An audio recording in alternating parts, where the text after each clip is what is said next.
Let us pray. Father God in heaven, we thank you, Lord God, for this morning. Oh Lord God, we thank you that indeed you are a great God. You are our Lord. You are the King of kings and the Lord of lords. Lord God, I pray for this morning that you will speak to your people.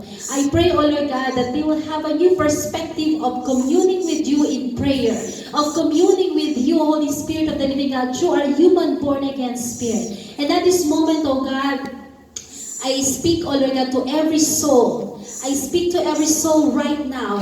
Let your spirit rise up. Let every soul bow down before the Spirit of the living God. And I pray that our spirit right now will submit to the Spirit of the living God as we commune with you through your powerful word. Lord God, thank you for your anointing, oh Lord God, upon your servant. I may not be an eloquent speaker, oh God, but as you said, you will be with my mouth and you will teach me what to speak today, oh God, in the name of Jesus. You already put your words in my mouth and it will be delivered to your people with authority, with clarity, with simplicity and conviction in the name of Jesus. Lord, thank you for your anointing. Thank you for the anointing of your word and the anointing of your people today. Thank you, Lord God, for the fertile soil that they will be able to receive and perceive your word with gladness in the name of Jesus. Father, oh Lord God, I entrust everything into thy hands. Holy Spirit of the living God, take over today, oh God, in the name of Jesus we pray. Amen. Amen. So, what we are going to talk about today, mga kapatid, is entitled, Don't Stop Praying. Sabi mo nga sa katabi mo, Don't Stop Praying. Stop praying. Ayan, wag daw tayong huminto sa ating pananalangin. Okay? So the goal in this sermon is very, very simple. And I hope to convince you of the importance of persistence in prayer.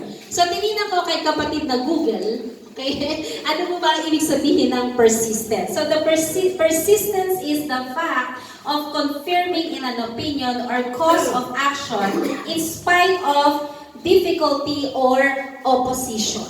Okay? Ito yung magko-confirm ka into something that will happen in spite of any opposition or difficulty na nangyayari sa buhay natin. Sa Tagalog po, ito po ay pagtitiyaga. Pagtitiyaga sa pananalangin. Matyaga po na ba tayong manalangin? Amen. O mabilis tayong magsawa? Diba? Parang minsan, diba kapag ka, ang tagal naman mag-answer ng Lord, diba? Hinto na tayo sa pananalangin. Lord, ang tagal naman ng magiging partner ko. Diba? Matanda na ako, Lord. So, magtsatsaga ka pa ba sa pananalangin? Ano po ang mga ipinapanalangin niyo ngayon na hanggang ngayon hindi pa sinasagot ng Diyos? So, this is, the goal of this sermon is to convince you of the importance of persistence in prayer. And I want you to see that God is greatly glorified when we continue in prayer over a long period of time. Alam niyo ba, parang kayo nagde-develop ng relationship sa Diyos. Prayer is our developing of our relationship with God. Amen? So when we became born again, we became the child of God. He gave us the right to become the children of God. So paano tayo magde-develop ng relasyon natin sa ating amang nasa langit kung hindi tayo makikipag-commune sa Kanya sa pananalangin? So sometimes, there are prayers that it took years, weeks, years, months, even centuries. Hanggang ngayon, hindi pa sinasagot ng Diyos. Why? Because He wants to build a relationship with you. Gusto niyang ma-establish ang relationship natin sa Kanya bilang ating amang nasa langit. Amen? Okay, I will say it another way. I want us to understand that we ought not to give up when we pray. We can say the same thing in two different ways. Next slide, please. It says, it is good and important that we not give up. Importante daw po na hindi tayo kaagad-agad bumibigay. Amen? God is greatly glorified when we do not give up. Amen. When we do not give up in prayer. Remember, our theme for this year is dedicated and devoted. And in spite of the Acts 2:42, it said, devote yourself into prayer. Okay, kapag ka sinabi mong devote yourself into prayer, you are giving your all. You are giving your all to the Lord. Lord, take over. Ikaw nang bahala, Panginoon. Hindi ko alam kung kailan ka sasagot sa panalangin ko, Panginoon. But He is glorified when we do not give up in praying. Amen. Amen? How would you answer the following questions? Should I pray for something, believing the prayer will be answered? And the next time I pray, thank God for answering my prayer.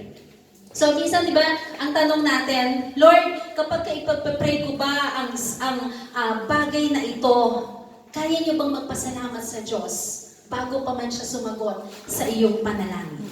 Amen? In Philippians chapter 4, verse 6 to 7, sabi niya, do not worry about anything, but pray about everything. Tell God what you need, and thank Him for all He has done.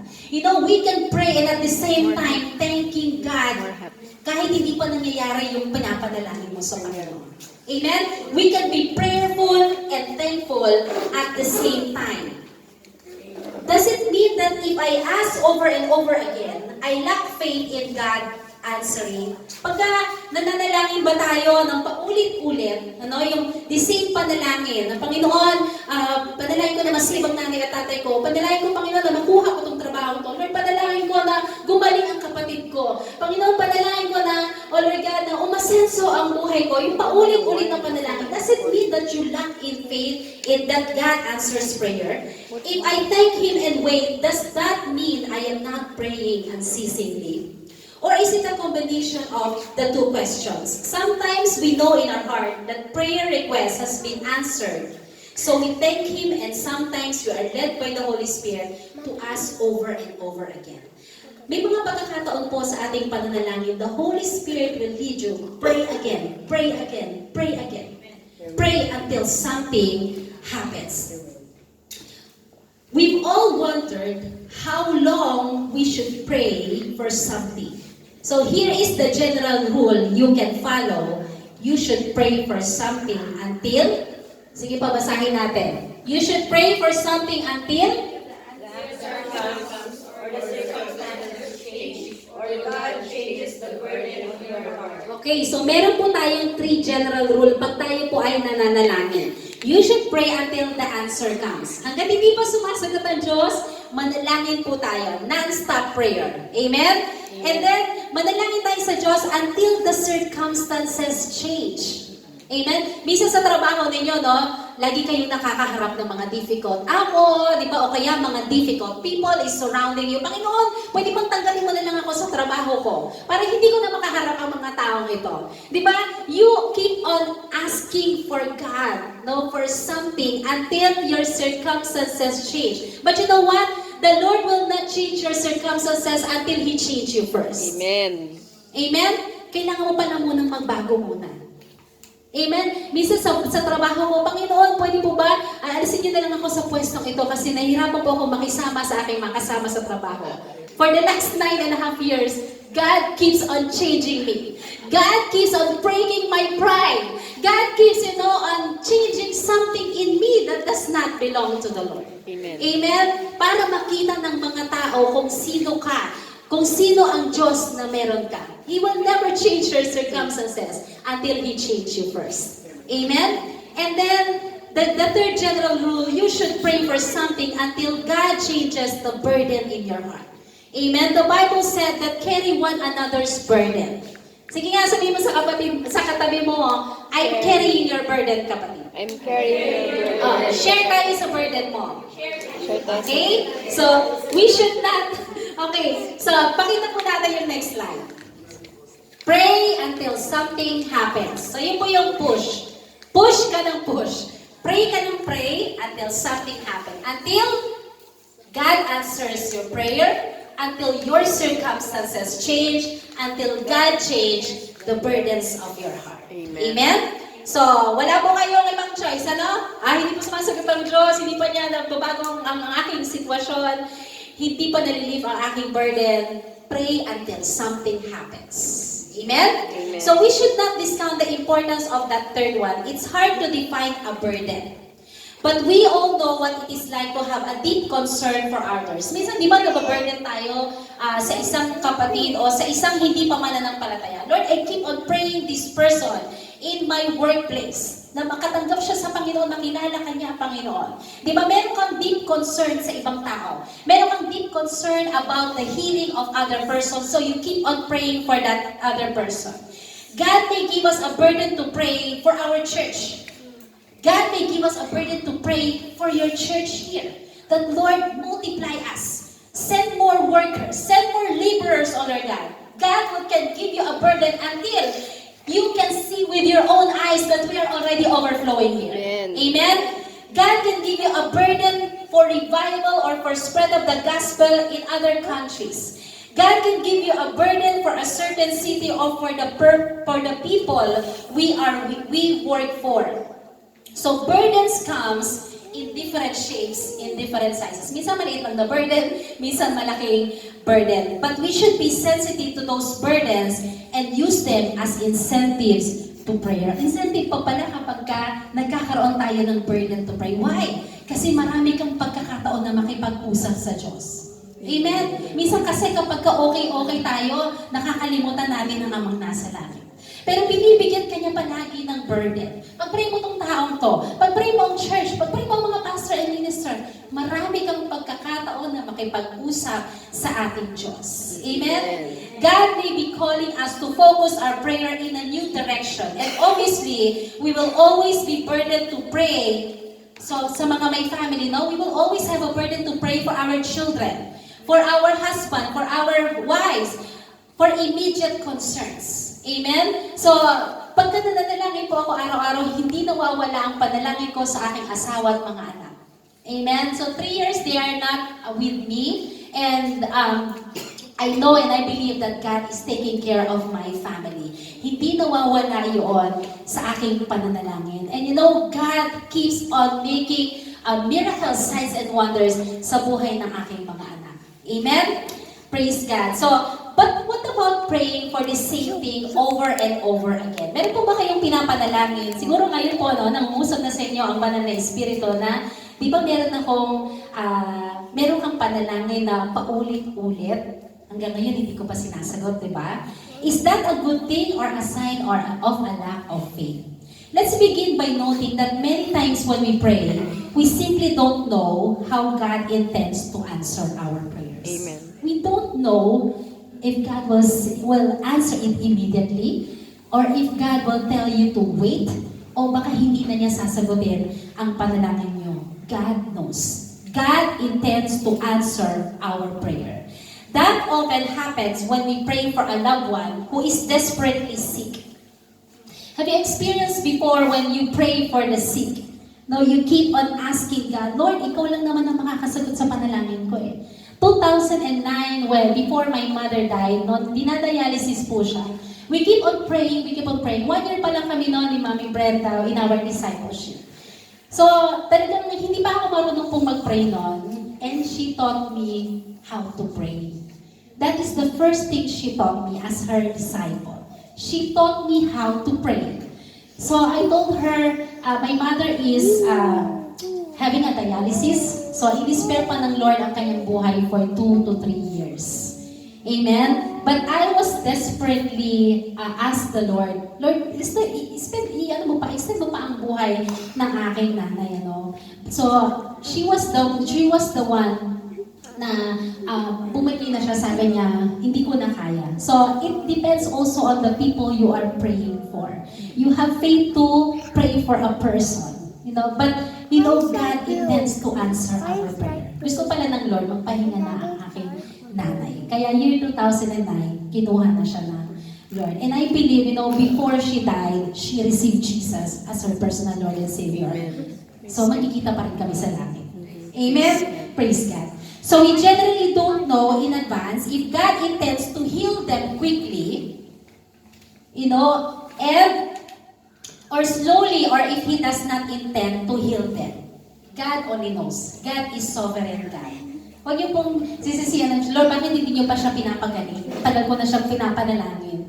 No? But God knows.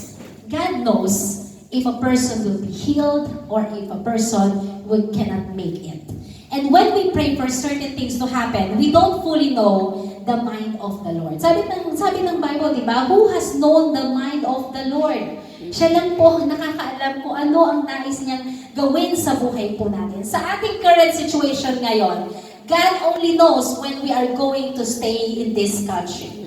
Amen? So for the last 14 years that I am here, praise the Lord, kahit na may mga wars or rumors of war, I still experience peace. When I was driving yesterday and I'm praying for Kuwait, and then, the Lord reminded me, Whoever goes to the Lord for safety, whoever remains under the protection of the Almighty can say to Him, "You are my God." Psalms 91, If we remain in the presence of the Almighty God, we will remain at peace. Kahit gano'n po kung anong nangyayari sa ating paligid, we will live in peace because we are under the protection of the Almighty God. Amen. Amen?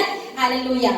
Maybe we could think of prayer as if we are peering through a keyhole and focusing on a tiny person of a vast and ever-changing scene. But God sees the whole landscape. Minsan kasi nakafocus lang tayo doon sa isang part ng ating prayer. But God knows what is going to happen. Amen? Hallelujah. There is another whole category of prayer that might be called prayer for spiritual growth. So, ito po yung next slide. We may ask God to grant wisdom. We ask God to grant strength, perseverance, discernment, courage, deeper understanding, a fresh anointing of the Spirit, a new desire to serve Christ, clear guidance or peace in the midst of trial. Kasama po ba yan sa ating prayer list? Amen. O diba?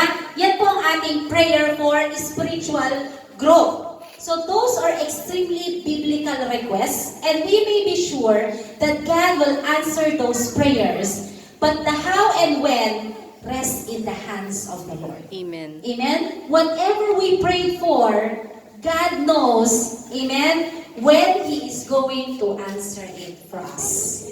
The last part of the question speaks to a situation that happens occasionally. Yun yung question kanina, di ba? Yung third question that God changes the burdens of your heart, no? As we pray together or with others, we may sense that God intends to answer our requests. Wow, alam ko malapit nang sagutin ng Diyos ang panalangin ko. Amen?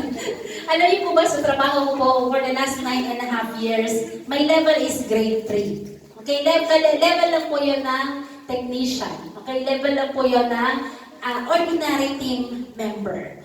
But for the last 9.5 years, I keep on knocking God. Lord, sabi ko, exaltations comes from you.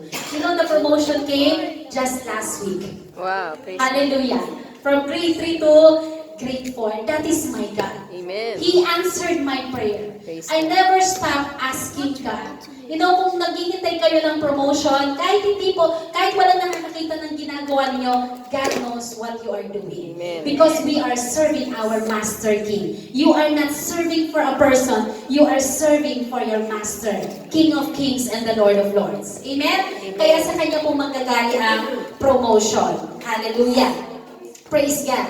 As we pray together or with others, we may sense that God intends to answer our requests. In those cases, I see nothing wrong with moving from prayer to thanksgiving. So habang nananalangin ka, simulan mo na magpasalamat sa Diyos. Lord, alam ko, ipopromote mo ako. Lord, alam ko, pagagalingin mo ang nanay ko. Lord, alam ko, babaguhin mo ang trabaho ko. Babaguhin mo ang sitwasyon ng buhay ko. So hindi pa ina-answer ng Diyos ang panalangin natin. Nagpapasalamat na po tayo. Amen? God is delighted in that kind of prayer.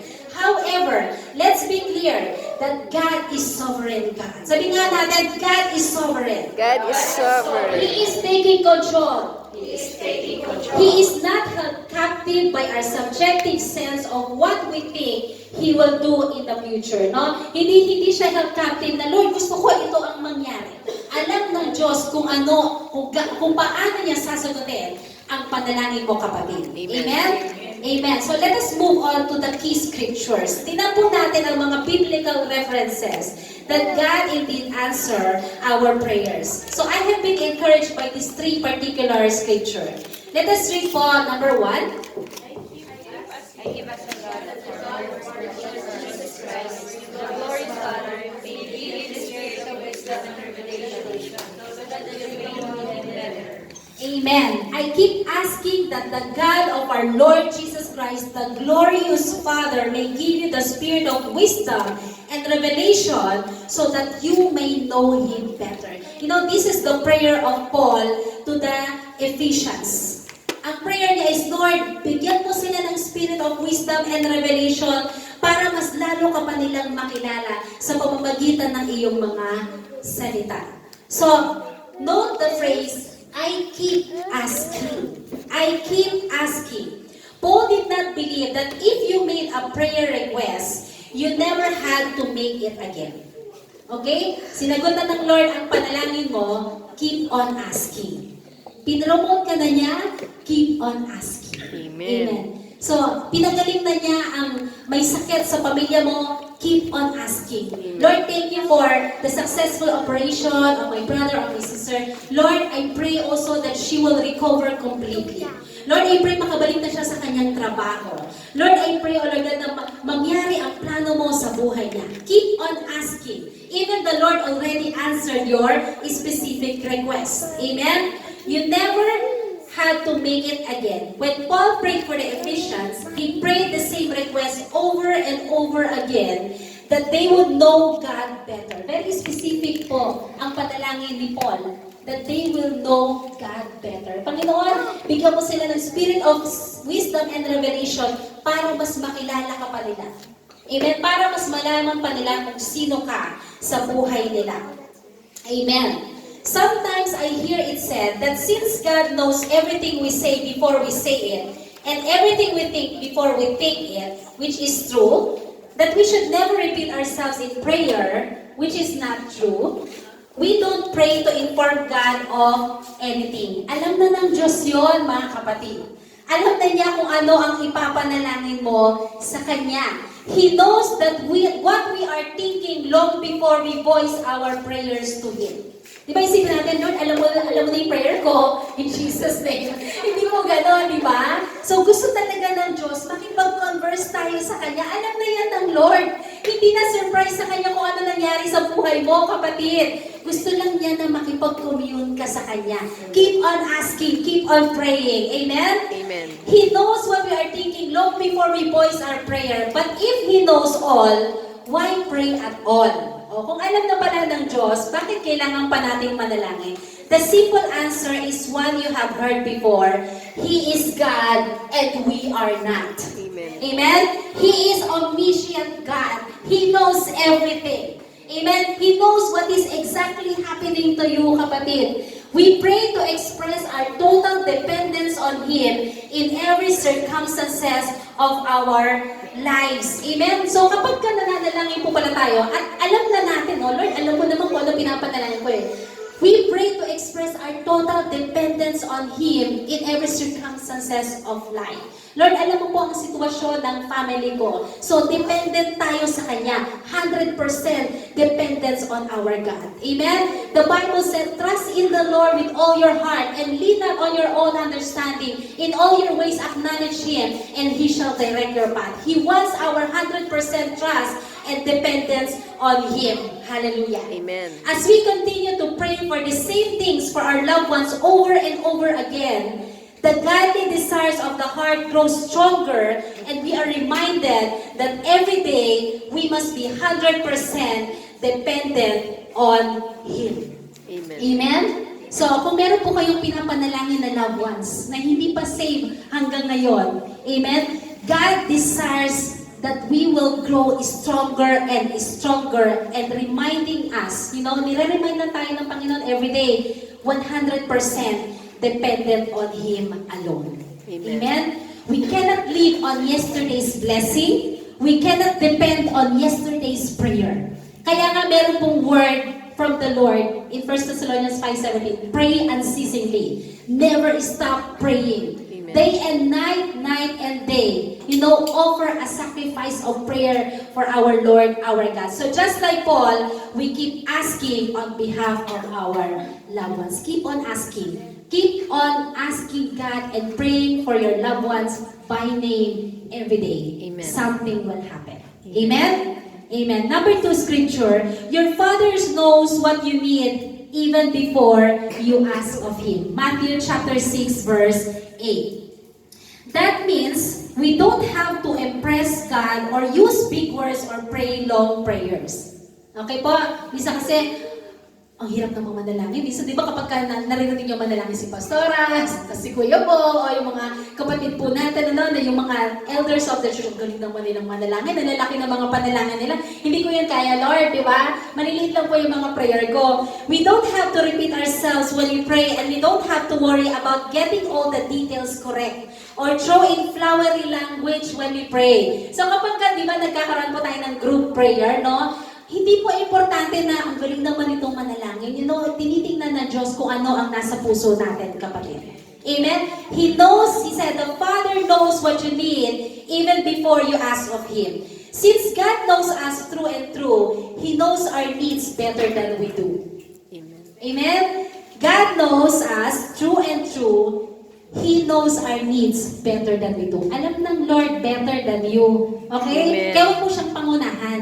Meron ng plano ang Diyos sa buhay mo, huwag mo siyang tulungan na gawin ang plano niya sa buhay mo. Let God do what He plans to do in your life. Amen? Hallelujah. Bisa kasi tinutulungan pa natin ang Lord, no? Pero ang gusto talaga ng Diyos, dependent talaga tayo po sa Kanya. He knew your need before you bowed your head. Amen. He knew your need before you bowed your head. You know, kapag meron tayong desperate prayer, di ba? Minsan talaga nagpo-prostrate prayer tayo, Lord, pagalingin niyo na po ang aking pamangkin, pagalingin niyo na po ang tatay ko, pagalingin niyo na po ang nanay ko. You know, before even you bowed your head on the floor, He knows already your needs, kapatid. The Bible tells us that He numbers the stars in the sky, the stars in the seashore, and the hairs on your head. Alam niyo po ba ang bilang na iyong buhok? Wala pong nakakaalam. Ang Lord lang ang nakakaalam kung ilan ang nalalagas dyan at ilan ang nare-retain sa inyong buhok. Amen. Amen? He even calls the stars by name. In Psalms 147 verse 4, it said, He determines the number of the stars. He gives to all of them their names. Alam niyo po, nag-research ako kung gaano karami ang stars sa sky. Ilan? Okay? 100,000 million stars in Milky Way only. Okay, iba-iba po. So, yung galaxy po natin, ay ang Milky Way galaxy. 100 million stars. And then, the sun belongs to a galaxy called a Milky Way galaxy. So, dito tayo sa Milky Way galaxy. Pag nakakita po tayo ng mga stars sa langit, 100 million stars. Imagine, sabi niya sa kanyang salita, He determines the number of stars He gives to all by name. Meron siyang binigay na pangalan. What more sa atin, kapatid? Alam ng Lord ang pangangailangan mo. Amen. Amen? Hallelujah. Ponder that for a moment at this time. Sige, bigyan ko po kayo ng few seconds to ponder. O nga, Lord, no? Sa dami ng sand sa seashore, ilang dagat po meron sa buong mundo. Diba? Kung tinignan niyo po yung mga seaside po natin dito sa Kuwait, no? Napakaraming piraso ng buhangin. Alam ng Lord ang bilang ng buhangin. Ponder that for a moment. And just thank God, Lord, thank you because you know my needs even before I ask. Amen.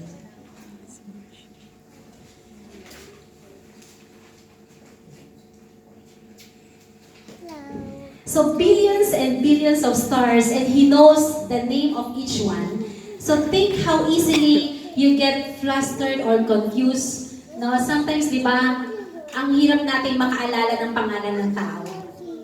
Kasi may tendency po na, naku, nakalimutan ko na yung pangalan ni kapatid.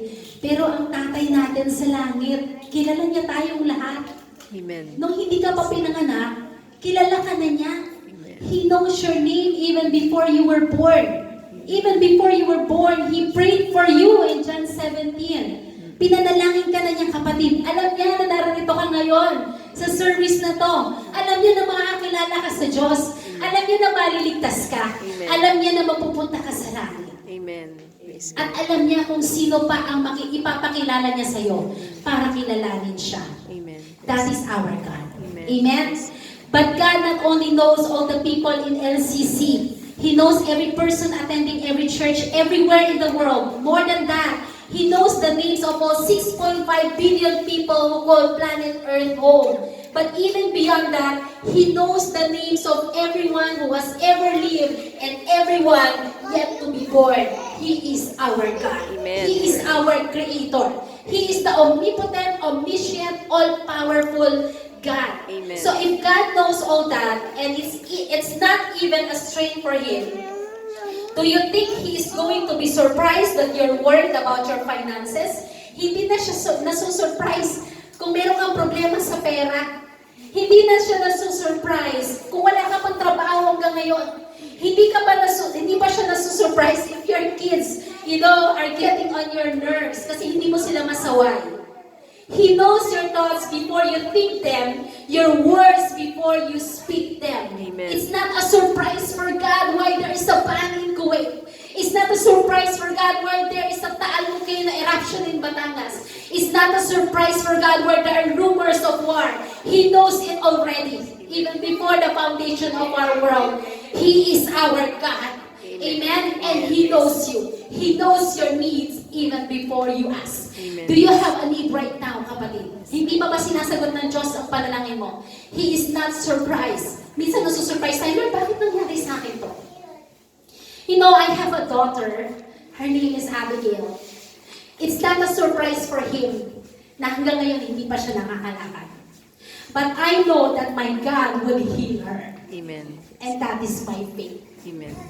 He knows my need as a mother. I want to see God, my daughter, to walk properly. I don't know when, but God only knows. Because He is the God who heals. Amen. He knows that He will heal her. Amen. Amen?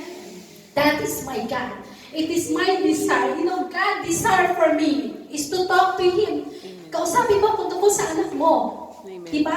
Marami na po siyang pinapakita, maraming beses. She will be a ballerina. She will, pinakita na niya sa akin that she will run on a run race track. Amen. I know that God will heal my daughter. Amen. And that is my faith. Amen? So pour out your heart to the Lord. Nothing you say will surprise Him. Amen. Nothing you say will surprise God. I believe that God is speaking to you right now. Hindi na po ordinaryo ang pananalangin. Ang pakikipag-commune sa Diyos para kilalanin natin siya. Sabi niya, sana magkaroon kayo ng spirit of wisdom and revelation para makilala niyo siya.